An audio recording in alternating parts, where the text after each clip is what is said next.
हुकूमत और पाकिस्तान तहरीक इंसाफ में पार्लिमानी जंग छिड़ गई। पीटीआई ने कौमी असम्बली के इजलास के लिए अरकान को इस्लामाबाद बुला लिया। हुकूमत और पीटीआई के दरमियान पार्लिमानी जंग छिड़ गई है, जिसके बाद पीटीआई ने कौमी असम्बली के इजलास के लिए अरकान को इस्लामाबाद बुला लिया।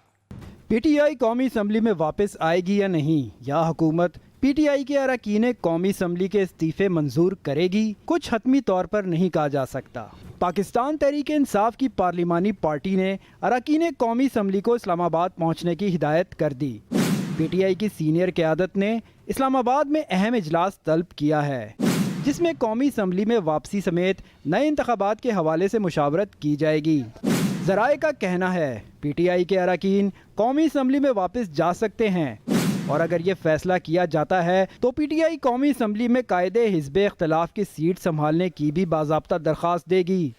पीटीआई के अरकान का कहना है इन्हें अभी तक क़यादत की जानिब से असम्बली में वापस जाने के हवाले से कोई हिदायत नहीं दी गईं। पीटीआई की मुमकिना वापसी ने स्पीकर कौमी असम्बली को भी दबाव में डाल दिया, और उन्होंने पीटीआई अरकान के कौमी असम्बली इजलास में आने के इम्कान की वजह से कौमी असम्बली का इजलास एक हफ्ते के लिए मुलतवी कर दिया है। ज़राए के मुताबिक स्पीकर राजा परवेज़ अशरफ ने पीटीआई के बाकी अरकान कौमी असम्बली के इस्तीफे भी जल्द मंजूर करने पर गौर शुरू कर दिया है। Saqib Virk, Express News, Islamabad. इस्तीफों से मुतालिक जिसने मुझे इत्मीनान कराया उनके इस्तीफे मंजूर किए। स्पीकर कौमी असम्बली राजा परवेज़ अशरफ का बयान, जिसमें उन्होंने कहा कि इस्तीफों से मुतालिक जिसने मुझे इत्मीनान कराया उनके इस्तीफे मंजूर किए। स्पीकर कौमी असम्बली राजा परवेज़ अशरफ ने कहा कि मुझसे बहुत से पीटीआई अरकान ने राब्ता करके कहा है वो अभी सोच रहे हैं। अगर जनरल इलेक्शन की तारीख का ऐलान ना हुआ तो सड़कों पर एहतजाज का कोई ऑप्शन नहीं है। मेरे पास अभी बहुत से ऐसे कार्ड बाकी हैं, जब खेलूंगा तो पीडीएम के रोंगटे खड़े हो जाएंगे। इमरान खान की सीनियर सहाफ़ियों से गुफ्तगू। मजीद कहा कि सागडार के बारे में सिर्फ इतना ही कहूंगा कि वो सारी तबाही का जिम्मेदार है। मुस्लिम लीग नून के अंदर तोड़ फोड़ के हवाले से संजीदा आवाज़ें सुनने को मिल रही हैं। निगरान वज़ीर आला का इंतखाब, तहरीक इंसाफ ने सरदार अहमद तमाशा खेरा और नवीद अकरम चीमा का नाम फाइनल कर दिया। दोनों नाम तहरीक इंसाफ ने पार्लिमानी कमेटी को भिजवा दिए। नसीर खान का नाम ड्रॉप कर दिया गया है, जबकि दूसरी जानिब मुस्लिम लीग नून ने तहरीक इंसाफ के इकदाम पर एतराज़ कर दिया। मलिक अहमद खान कहते हैं कि अब नाम तब्दील नहीं किया जा सकता, जो पहले नाम है वही पार्लिमानी कमेटी में ज़ेर ग़ौर आएंगे। चीफ इलेक्शन कमिश्नर के वजीर आला को नहीं चलने देंगे। वजीर आला पंजाब चौधरी परवेज़ इलाही कहते हैं कि चीफ इलेक्शन कमिश्नर के बनाए वजीर आला के खिलाफ सुप्रीम कोर्ट जाएंगे। चीफ इलेक्शन कमिश्नर के वजीर आला को नहीं चलने देंगे। चौधरी परवेज़ इलाही ने कहा कि चीफ इलेक्शन कमिश्नर के बनाए वजीर आला के खिलाफ सुप्रीम कोर्ट जाएंगे। हमें कोई शौक नहीं है इलेक्शन कमीशन का। हमें पता है इलेक्शन कमीशन की सोच नीयत क्या है। वो इमरान खान साहब के खिलाफ रोज केसेस कर रहे हैं, तो हमें तो कोई इसमें डाउट नहीं। लेकिन हमने नाम ऐसे दिए थे, उसमें अब नून के लोग थे। अब शहबाज शरीफ के जो अपने कैबिनेट सेक्रेटरी हैं सुखेरा साहब, उनका नाम है। फिर हमने खोसा साहब का नाम दिया था, वो शहबाज शरीफ के चीफ सेक्रेटरी भी रहे हैं, कमिश्नर रहे हैं, सारा काम इनके साथ मिल के करते रहे। अगर नीयत खराब हो वो अलग है। लेकिन एक चीज़ है, हमने चीफ इलेक्शन कमिश्नर का बनाया हुआ चीफ मिनिस्टर उसको चलने नहीं देंगे, और हम सुप्रीम कोर्ट जाएंगे। अहम खबर, तहरीक इंसाफ का कराची के बल्दियाती इंतखाबात को कलअदम करार देने का मुतालबा। रहनुमा पीटीआई असद उमर कहते हैं किसी सूरत इस इलेक्शन को कबूल नहीं करेंगे।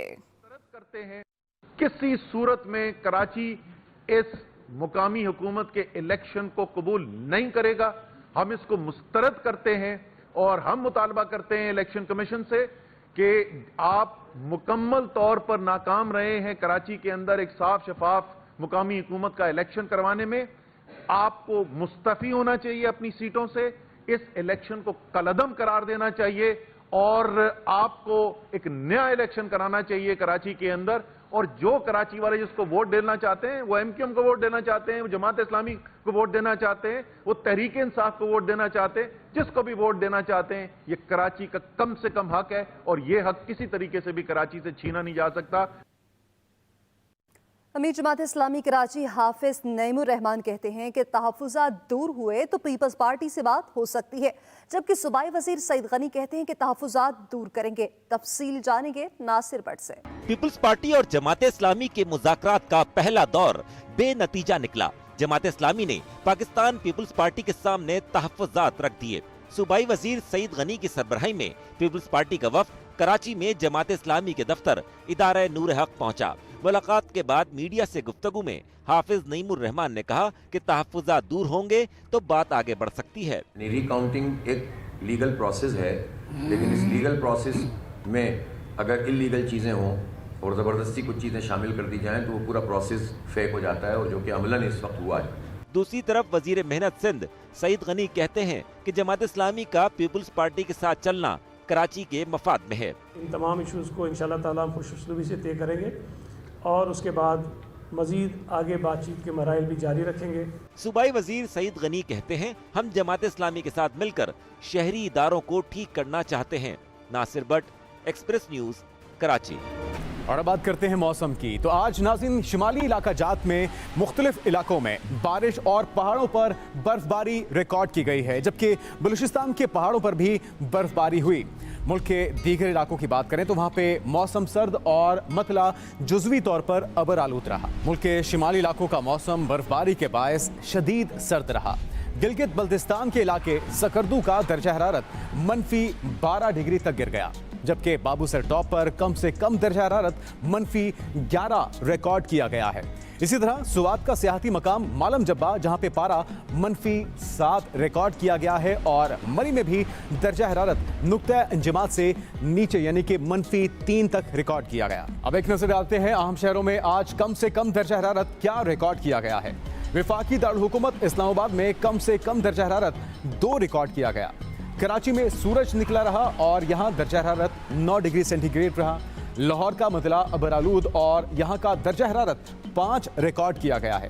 پشاور کا درجہ حرارت 1 ڈگری سینٹی گریڈ رہا، اور کوئٹہ کی بات کریں تو یہاں پہ سردی کی شدت مزید بڑھنے سے درجہ حرارت -1 تک جا پہنچا ہے۔ گلگت پر بادل چھائے رہے اور یہاں کا ٹیمپریچر -3 ڈگری تک آ گیا۔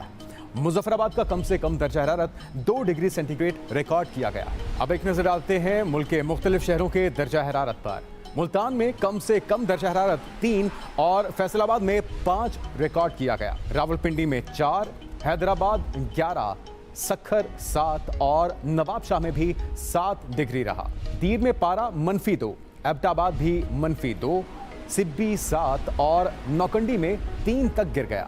استور میں کم سے کم درجہ حرارت -12 اور راولا کوٹ میں -3 ڈگری سینٹی گریڈ ریکارڈ کیا گیا۔